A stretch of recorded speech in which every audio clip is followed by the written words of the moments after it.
We are at number 3 of 10, and we're focusing today on developing a data strategy. It's nothing new there. We've been kind of going through the journey of what data governance is and through into what a data vision is and how it can help to set the scene about where an institution wants to be around its data.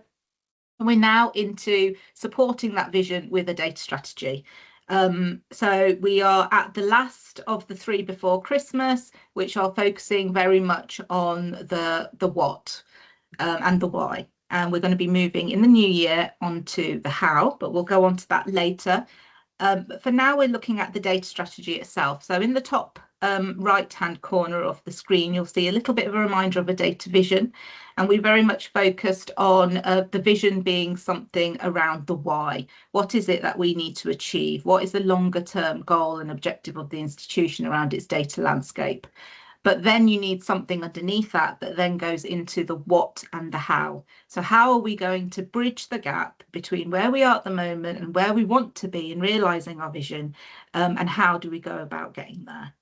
A lot of the strategy will be made up of not just one document, of many documents. I think we've seen various examples across institutions that we've worked with, which kind of either focus on a very high level document, which is about the key objective and the vision and some of the principles to underpin it. And we've seen some which are very detailed, with multiple links to multiple of the documentation to make sure that the data strategy is embedded across all of the key drivers for the institution. And there's no one model fits all. So your strategy may or may not include data policies or links to other policies such as information governance and data protection. But it may be that you take chunks of that out and put it into your data strategy. It's completely about making sure it's relevant and most appropriate for your institution. And we know institutions have different needs. So the key point here is that your data strategy needs to be relevant for you and needs to be engaging. How that culture kind of in your institution will respond to some of the content is something that needs to be quite seriously considered. So as we said, we focus on the what and how, and we also kind of know from experience that a lot of how you position data needs to be really anchored by strategic intent. So very much linked to an overarching strategy and the objectives within that strategy. That should be the absolute grounding for any data strategy, and it should never be the other way around, i.e. this is what we want to do with data and how can we link these things up to our strategic deliverables. It should definitely be, these are our strategic deliverables. These are the items of data which enable the tracking of those objectives. And therefore, this is a strategy that will manage our data to enable us to monitor how we are going with our objectives. So very much making sure that there is a connection that links everything from the broad institutional strategy all the way down, and then of course across to other data related strategies such as technology, potentially data protection, information governance, digital transformation, etc., etc. But there on the right hand side of this slide, you can see some of those key points and statements that you may want to make to kind of make the case of the strategic driving of the data strategy. Essentially, what we want to say is that there is no time to lose. With data, it gets worse much quicker than it gets better. So it's never too late to start. And to get going on that journey as quickly as possible. That bridge there in the middle bit, a middle image there, it kind of looks quite small, but I think as we all would probably agree, closing that gap between what things are like now within our institutions to where we would ideally like them to be can be a very long bridge, but it can also be very rickety and up and down. It's never a linear journey. So I think making the case that we need to make sure that we are underpinning our goals by data is really critical when we're thinking about a data strategy. Is there anything you wanted to add here, Alex? Not really. I think it's. I think nothing we haven't said before. That it's very much about your narrative, the way that you get stuff across in your institution, kind of what successful strategies look like in other domains, whether that be your finance strategy or your estate strategy or your IT strategy. So I think it's a question of there's not a cookie cutter. We're going to show you some ideas about what would go into one, but the important thing is the stuff on the right and it's about those things coming to life for you. So people, again, it's a bit like we talked about the vision. It's kind of making the case for the to be state, saying this is what we want to do because it supports the strategy of the university, but also it's recognizing the as is state, saying we can't carry on doing what we're doing. So we're kind of making the case to go across the bridge. That's the important thing. And certainly Rab was probably being kind, because we've read lots of strategies that are terrible. They're either investment case for IT, they're so highfalutin you can't implement them, or they're so detailed and technical that nobody reads them. So I think you are trying to think about, one of the last thing I'd say is you need to think about your audience, and we'll talk a bit about that a little bit later today and in future webinars. So that's all I was going to add, Rav. Yeah, it's very, yeah, I think in summary, what you've just said is it's about doing the right thing for the university, means doing the right things through the strategy. So it's a case that it's not only data that's going to benefit, there are going to be trickle effects across the whole piece. Okay, so we come to the strategy itself and how it will be formed. Alex and I really like this slide. It really kind of is succinct in telling people how the strategy needs to be shaped. And we like the compass illustration because it is very much, as cliche as it sounds, it is very much a journey. It's not something that is one and done and that is easily done, and one iteration of it will get you there. It's very much a developing case and a developing document. So the compass is really kind of representative of the journey that you will go on. But essentially, there are four components to a data strategy. And we'll start on the north end and we'll go all the way through. But first of all, we've got people. Now, if there's anything that I wholeheartedly believe in, it's that any change around the data landscape within an institution is fully dependent on people. It's so much more about building relationships and making sure people are understanding of what the goals are in terms of data, and are brought along on that journey with you.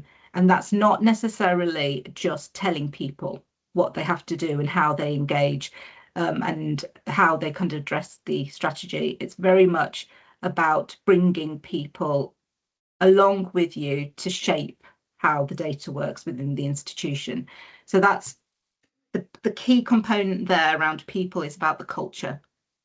So, I mean, I don't want to speak out of turn, but I would kind of probably guess that a lot of data culture across our institutions is quite lacking.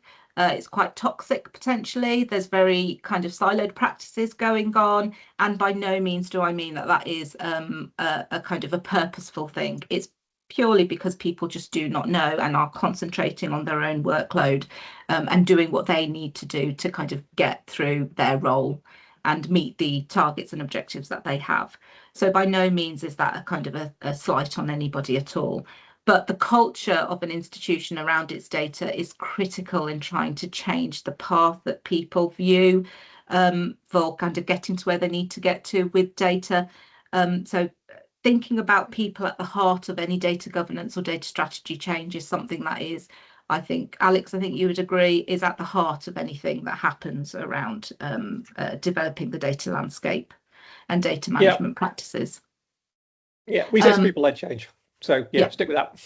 Yeah, definitely. But part of that culture is not necessarily just making people feel that they are kind of contributing, making people feel like they've got someone to go to, like there's a framework and there's resources and there's structure around data. It's also about making sure people have the right skills to engage with that new data landscape. So that's not necessarily just from an analytics point of view. It's about understanding where to kind of pick up some of the problems that that kind of crop up around data. It's about recognizing where something might impact on other things down the usage chain. There are a lot of skills that are probably very underestimated when it comes to data, and in no means does that mean that the skills aren't there within the institution. It means that there's probably pockets of those skills that need to be kind of used as best practice to roll out across all of our stuff. because whether it's a very small interaction or a large interaction, the likelihood is that staff are interacting with data in some capacity. So we need to make sure that people know that they can have the support from the institution in terms of upping their skills and making sure that they are actively contributing to the data strategy and achieving its objectives. Now, a lot of the scene setting for that is about understanding what the current state is. So understanding the current state, understanding where we want to be, and understanding how we bridge that gap and what the onward benefits would be, short, mid, and long term, is key to get people on side. So that is very much around the communications that people receive around this. So those are all very important points. Is there anything you want to add, Alex, before I move on to process? No, I think that's all good. Okay, so for process, this is going to be a little bit of a cop-out for now, because the very first webinar back in the new year focuses on an operating model, because you cannot have a strategy without an operating model under it for data. So that is, who is it that needs to do what is the definition and expectation of their role, what is the broader framework, and how will that framework engage with itself and one another, other frameworks across the institution, and how does it fit with that top view, strategic objective view of the institution. So we are very much going to go into much more detail about that in the new year. But again, I mean, we don't want to focus too much on the as is, but we still have to kind of recognize where we are in terms of making the step change into kind of creating a new operating environment from in data. And that is probably another very significant change, because that's about utilizing the people that you already have in the majority and asking them to kind of dedicate some of their resource in managing data in some way. And I know that sounds like that might be an additional call on what is already very squeezed time for a lot of staff within the sector, but it's, I think 9 times out of 10, I think, Alex, you would agree, it's about giving people a platform for work that they are already doing. So it's about acknowledging what people are doing and making sure that they have a say in how the operating model around data governance and around the data landscape works. Would you say that's the case, Alex? I would. Again, yeah, let's do add that. I'm just going to pop something in the chat, but yeah, crack on. Okay. Scope. So data is huge, as you know. It's not always worthwhile doing everything to everything, because data can touch so much of our everyday operations within HE. So we need to really be careful about what it is that we want to cover in the data strategy. Now, the absolute ideal is to create a data strategy which is university-wide, but as you know, this series is about being pragmatic, and it's about creating an agile offer. So the scope may be aligned to specific projects where there may be more traction in terms of making sure data is right, for example, the procurement of a new system. It may be that the scope is very much only focusing on the student data domain, so your main student record system, for example, and all the data that goes across a student lifecycle. It may be something else. It's about thinking about where it is that your focus is going to be and making sure that you are focusing on something that is realistic. So of course we need to be aspirational in any strategy, but we need to be pragmatic too. So we need to make sure that what we are kind of driving to achieve is something that is meaningful for the institution, that is linked to institutional objectives, and that is doable, essentially. And in doing that, as part of formulating what the implementation plan is going to be, we need to make sure we are aligned with other things that are happening within the institution. Again, it helps with buy-in, it helps with communication, but it also helps in collaboration, because we do not want to be doing something in isolation of other things that are happening across the institution, which may also be very heavily underpinned by data and how data is used, how data is applied, how data is entered, etc., etc. So we need to be making sure that our data strategy makes sure that we are at that top table in terms of thinking around other policies and other kind of change projects across the institution. And finally, technology. Again, technology is something that we're going to come to in the new year in another webinar. But very briefly, we have two trains of thought when it comes to technology. One is very much as you would typically interpret that word. It's about making sure that we have the software and hardware in place for everything that we need to roll out the data strategy. Now, some of that will become clearer when we go through the operating model, but there are going to be tools that are going to be needed in order to govern the data. So things like data glossaries, data quality issues logs, data quality reporting, data quality dashboards, etc., etc. So that's very much where it's critical that a partnership with technology partners is established early, and technology colleagues are brought along on the data strategy kind of creation path, so that we can align resources and that we have availability to deliver some of those more practical tools that we need in the technology space. The other side of technology is about it harks back a little to the scope and alignment. So where there are opportunities to really kind of join with any project changes around the technology that the university uses. And I think I've said previously, you know, it might be a student record system, it might be another type of CM customer management system that's coming in, any type of system or technology that is being either reviewed or procured for an institution, that is something else which is a very good opportunity for data governance and data strategy to become linked to. So that's another area. So there's kind of it's a two-pronged effect when we're thinking about technology within our data strategy. But that is generally the kind of the compass points that we follow and the four components that make up a data strategy. Anything on that, Alex? No, other than you probably need to crack on. Because we're running short of time. Yeah, okay. So one of the things that we found was that all of that said, it's great, but what does it actually look like? What is a data strategy kind of made up of? So this is just a very high level skeleton of what might be a data strategy. And again, this isn't kind of prescriptive for the order of things or for the kind of the language and tone, nor for the structure of the document.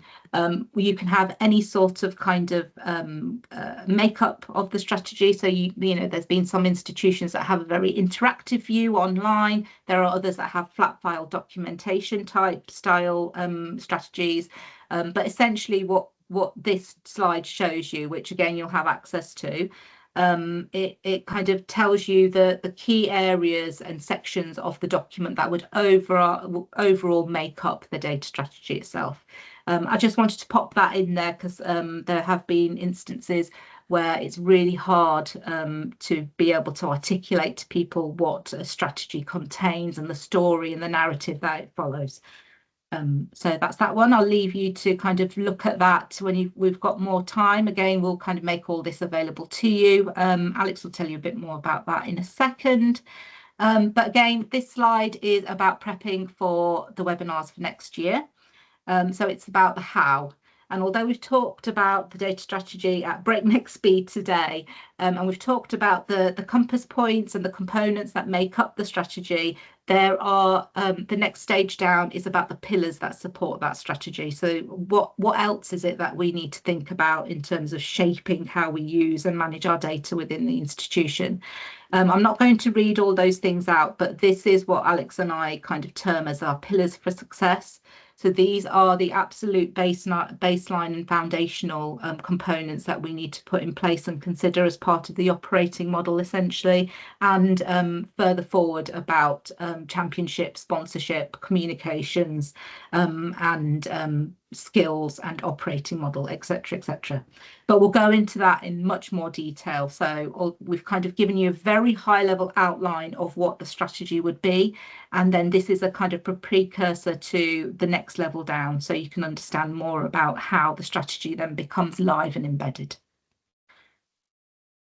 Okay, so on that note, we're at the vote, which you know we come to at the end of every webinar. Alex, do you want to take people through this? Yeah, sure. So we've got just put the link in the chat there, and we just want you to have a think again. It's just we've kind of made it a bit more difficult because we're only giving you one choice. But really, in the first vote, we're kind of saying, what do you think would be kind of where would you be approached? What would your focus be?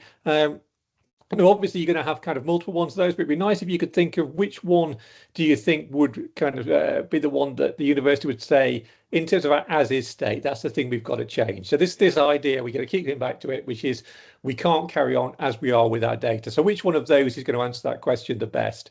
And I think the second one is kind of how do you get across the bridge, which is what do we think would stop us even if we had a strategy? What would stop us implementing it? So think about those pillars that I've just put up there.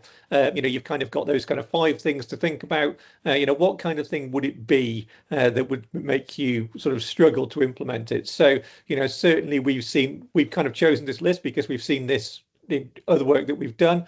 There may be other ones there. We've given you a multiple other option, and feel free to put something into the the free text bar.